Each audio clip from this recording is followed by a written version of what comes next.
Assalamualaikum warahmatullahi wabarakatuh anak-anak. Assalamualaikum warahmatullahi wabarakatuh, Pak.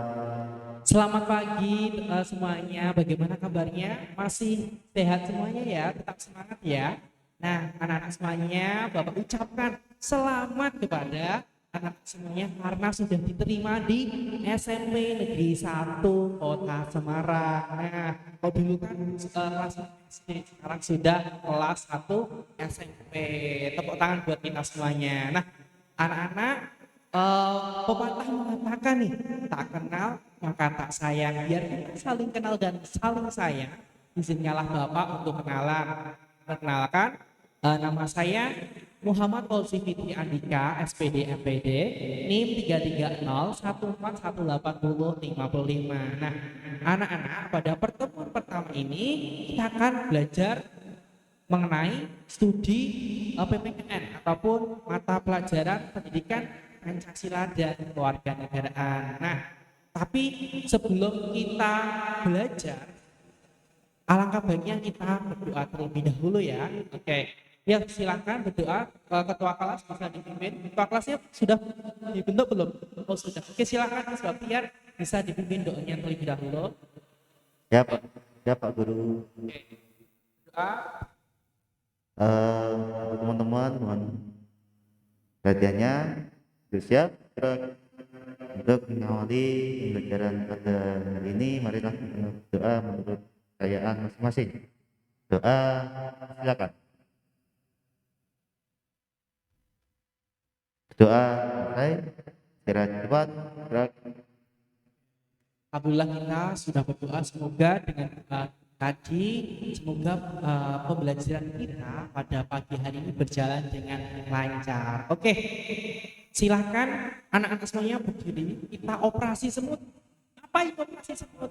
Coba nih diamati di sekeliling anak-anak semuanya, apakah ada sampah yang kecil-kecil, bisa diambil dan dibuang di luar agar pembelajaran kita biar nyaman. Kalau bersih kan enak gitu loh teman-teman. Nah, oke, ya silakan. Oke, udah dibuang, masuk sini lagi. Nah, selanjutnya silakan rapikan baju teman-teman terlebih dahulu. Yang bajunya dibuang, silakan dibersihkan kecuali bapak ya. Bapak, silakan anak semuanya dirapikan dulu bajunya, jilbabnya, rambutnya, silakan.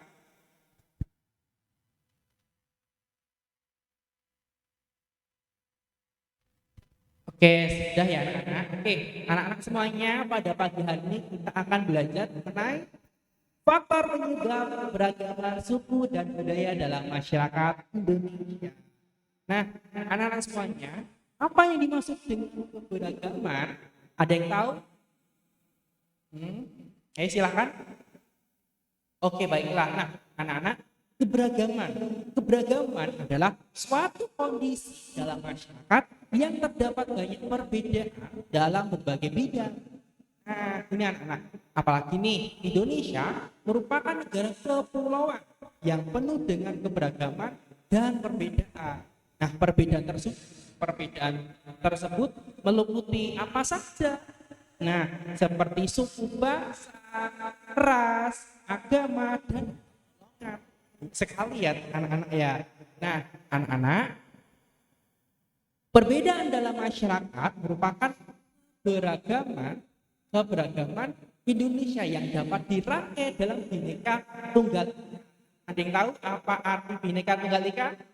Ayo, berbeda-beda tapi satu tujuan. Nah, itu anak-anak. Nah, hal ini juga tertuang dalam semboyan Bhinneka Tunggal Ika yang tertulis pada lambang apa? Lambang negara Indonesia, yaitu apa? Garuda Pancasila. Kan kalau di burung Garuda lambang itu kan di bawahnya ada tulisan Bhinneka Tunggal Ika, ya artinya berbeda-beda tetapi tetap satu anak-anak. Selanjutnya, suku dan ras. Apa yang dimaksud dengan suku dan ras? Suku adalah suatu realitas atau kenyataan dari kelompok masyarakat tertentu di daerah tertentu yang ditandai adanya kebiasaan-kebiasaan dan praktek-praktek hidup yang hanya ada pada kelompok masyarakat itu sendiri. Contohnya adat, budaya, dan kebiasaan. Nah, selanjutnya apa yang dimaksud dengan ras? Nah, ras itu adalah golongan bangsa berdasarkan ciri fisik maupun rumpun bangsa itu sendiri, anak-anak. Jadi bahwasanya suku dan ras itu berbeda ya. Oke, kita lanjut selanjutnya. Budaya. Ayo, ada yang tahu budaya itu apa? Ayo. Oke, budaya. Budaya merupakan cara hidup yang berkembang serta dimiliki bersama oleh kelompok masyarakat ataupun kelompok orang yang diwariskan dari generasi ke generasi anak-anak. Nah, misal nih budayanya nih Mas Baktiar bertempat tinggal di kota Semarang. Hal ini tentu jauh berbeda budayanya jika dibandingkan teman kita atau saudara kita yang hidup di Sumatera, Sulawesi, Kalimantan. Tentu akan berbeda, anak-anak. Nah, contohnya nih, kalau di kota Semarang ada budaya wek-wekan, nito-nina, terus apa lagi? Mandi di sungai ketika sebelum bulan Ramadan itu kan. Nah, hal ini kita tidak bisa menemukan di luar daerah itu seperti di Padang, Sumatera, ataupun di Medan, ataupun di Kendari, ataupun di Timor Leste tidak ada, karena di setiap daerah itu memiliki kebudayaan yang berbeda, anak-anak. Selanjutnya, nah lalu pertanyaannya selanjutnya, apa ataupun faktor apa yang menyebabkan keberagaman masyarakat Indonesia? Nah, hal ini ada 7 faktor, anak-anak. Nah, yang pertama, letak geografis, kondisi iklim dan alam yang berbeda, pengaruh kebudayaan asing, agama atau kepercayaan, keberagaman ras, sejarah, dan penerimaan masyarakat terhadap perubahan, anak-anak. Nah, ini letak geografis. Letak geografis, apa yang dimaksud dengan letak geografis? Ada yang tahu? Silahkan angkat tangan. Gak apa-apa, karena kita belajar itu tidak harus bersumber dari gurunya saja. Bisa nih teman-teman bisa berdiri, bisa ngasih masukan ataupun pendapatnya, silahkan. Ada yang mau menjawab? Apa itu letak geografis? Selain di papan tulis, ada yang mau menjawab? Oke, nggak ada. Oke, baiklah, Bapak akan menjawab. Nah, itu letak geografis itu adalah letak daerah, letak di mana keberadaan manusia ataupun seseorang itu. Apalagi Indonesia merupakan negara kesatuan yang memiliki ribuan pulau. Itu pulaunya sangat banyak sekali, anak-anak.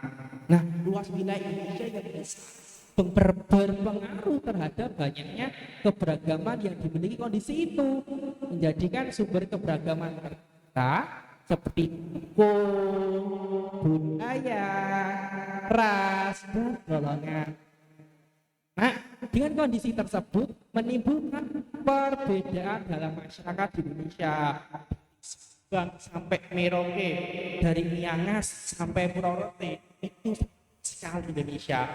Multikultural dan sangat luas sekali. Nah, ini salah satu menjadi faktor keberagaman masyarakat di Indonesia, anak-anak. Selanjutnya, faktor yang kedua dipengaruhi oleh kondisi iklim dan alam yang berbeda-beda. Kan bentang alam di Indonesia kan sangat banyak ya, bentang alam ya. Meskipun iklim Indonesia ada 2, yaitu kemarau sama hujan. Tapi musim kemaraunya di kota Semarang dibandingkan musim kemaraunya di Sumatera tentu jauh berbeda. Kenapa? Dipengaruhi oleh suhu, kondisi letak geografis juga, dan bentang alam yang berbeda, anak-anak. Perbedaan musim hujan dan kemarau antar daerah, perbedaan kondisi alam seperti pantai, pegunungan mengakibatkan perbedaan pada masyarakat itu sendiri. Yang dimaksud perbedaan itu banyak sekali ya, seperti karakter itu juga termasuk perbedaan. Terus warna kulit ataupun bentuk wajah, bentuk fisik itu juga termasuk perbedaan karena dipengaruhi oleh kondisi iklim dan alam yang berbeda, anak-anak. Selanjutnya, anak-anak, faktor yang ketiga adalah pengaruh budaya asing. Budaya asing. Keberagaman juga bisa muncul karena pengaruh kebudayaan asing yang memiliki ciri yang berbeda. Misal, biasanya lewat komunikasi atau mereka datang ke Indonesia. Hal tersebut menjadikan terjadinya akulturasi atau pencampuran unsur kebudayaan asing dengan kebudayaan Indonesia. Contohnya nih, sekarang itu baru tren-trennya K-pop, itu dance-dance Korea itu loh. Nah, itu kan dengan adanya teknologi dan perkembangan globalisasi yang sangat cepat, itu sangat mudah masuk ke Indonesia. Itu anak-anak. Hal ini tentu menjadikan karakter ataupun perbedaan masyarakat di Indonesia yang beragam. Apalagi sangat terlihat sekali ketika masyarakat yang hidup di desa ataupun di perkotaan sangat terlihat sekali perbedaannya. Kalau di desa itu masih menjunjung tinggi nilai-nilai gotong royong, kebersamaan, nilai-nilai Pancasila. Namun ketika di perkotaan ini agak sedikit luntur, rasa individualisnya itu sangat terlihat sekali gitu. Hal ini karena dipengaruhi oleh pengaruh asing, salah satu penyebabnya anak. Nah, anak-anak, faktor yang keempat. Nah, agama merupakan sistem keyakinan kepada Tuhan. Sekali lagi, keyakinan kepada Tuhan. Nah, di sila pertama Pancasila itu bukan berbunyi berdasarkan keyakinan pada Allah Subhanahu wa taala atau pada syariat agama tertentu, agama Islam, Buddha, Konghucu dan sebagainya, tidak ada. Tapi apa? Tuhan yang Maha Esa. Kenapa di Indonesia itu agamanya banyak sekali. Nah, lalu agama itu kan banyak sekali ya, anak-anak ya. Nah, tapi tidak semua agama diakui di Indonesia. Ada beberapa. Yang pertama Islam, Kristen, Katolik, Hindu, Buddha, dan Konghucu. Nah, keberagaman agama di tengah-tengah masyarakat menunjukkan bangsa Indonesia adalah bangsa yang religius. Nah, semua agama meyakini akan keberadaan dan kekuasaan Tuhan.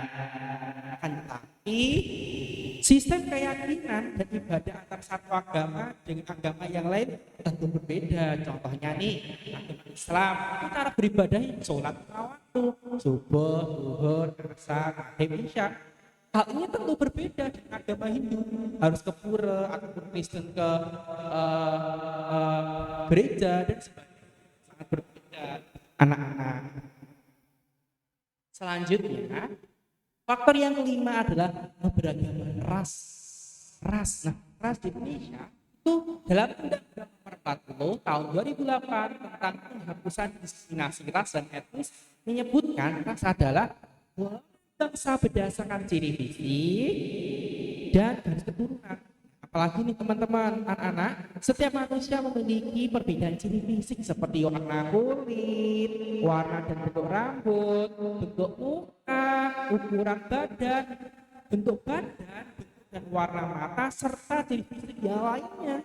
Ini yang dinamakan keberagaman ras di Indonesia. Nah, secara umum ras itu ada 5 macam, anak-anak. Yang pertama Negroid, yang kedua Mongoloid, yang ketiga Kaukasoid, yang keempat Australoid, dan yang kelima adalah Khoisan.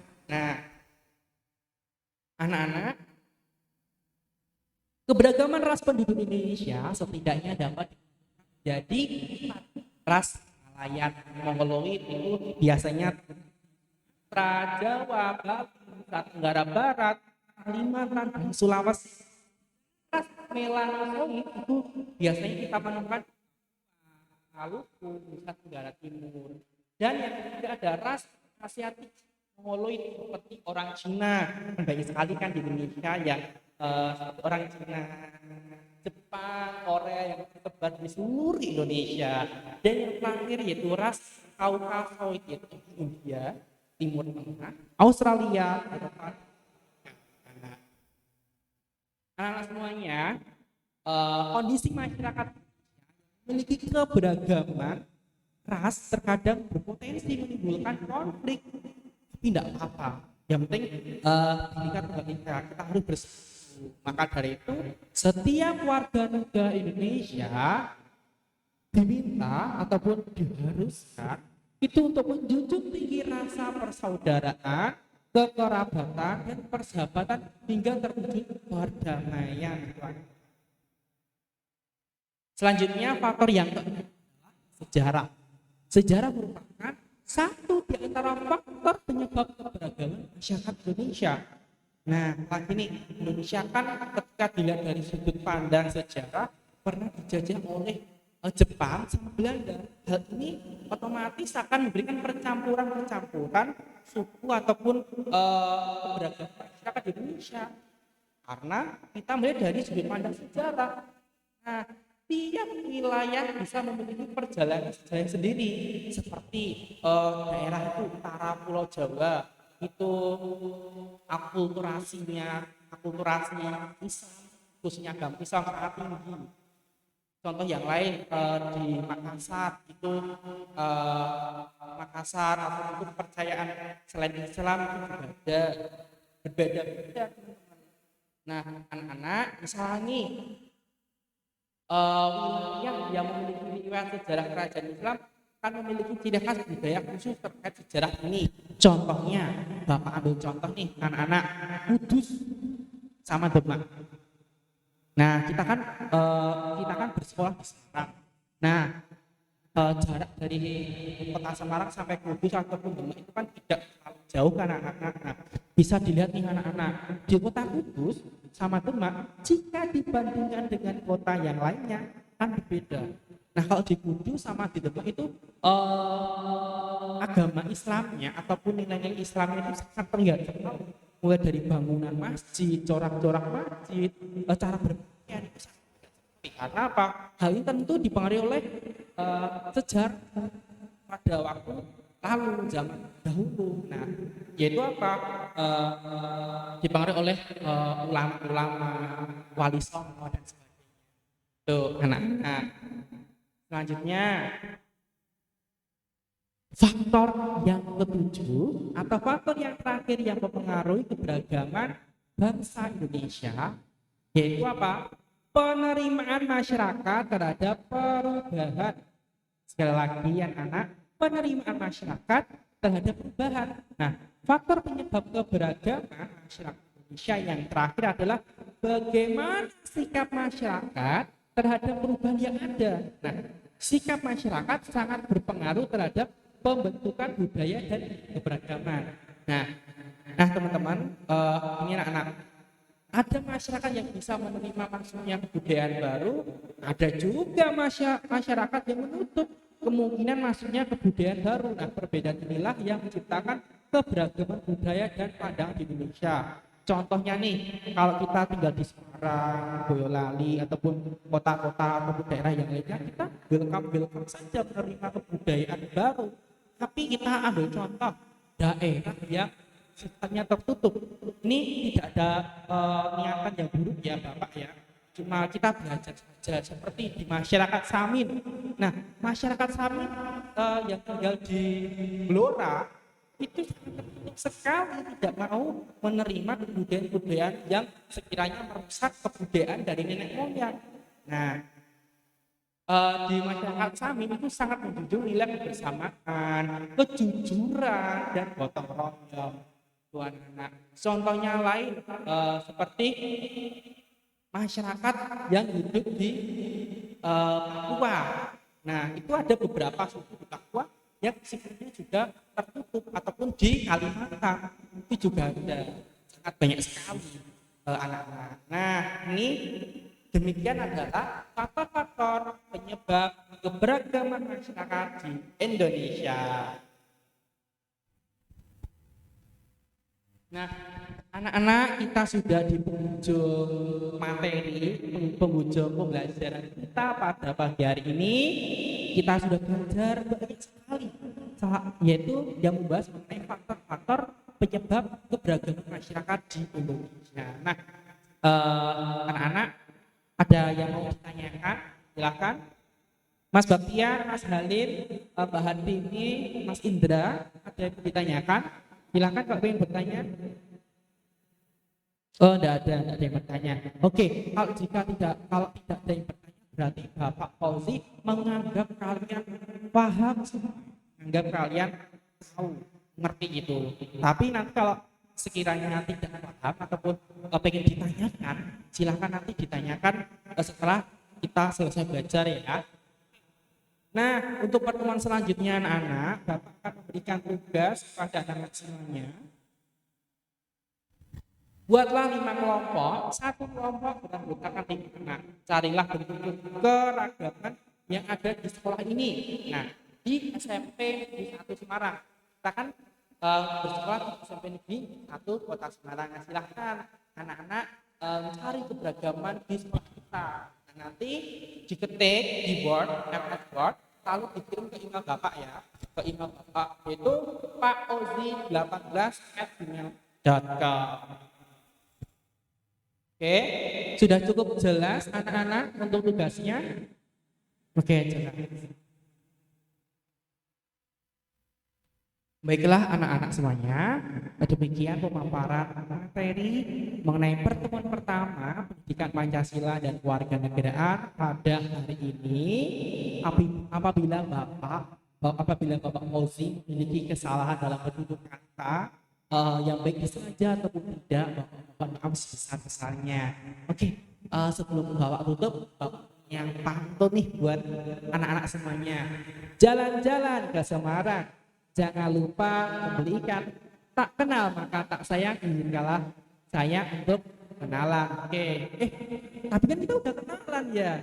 Oke, wah Bapak lupa ya, kan kita udah kenalan tadi ya. Wah, ini ada yang mengingatkan Bapak, berarti teman-teman stop pantun yang lain ya. Nah ini Pak Taufik jet kopiah dijahit baju yang utuh. Wabillahi taufiq wal hidayah wa ridho wa inayah. Wassalamualaikum warahmatullahi wabarakatuh. Terima kasih anak-anak. Selamat beristirahat.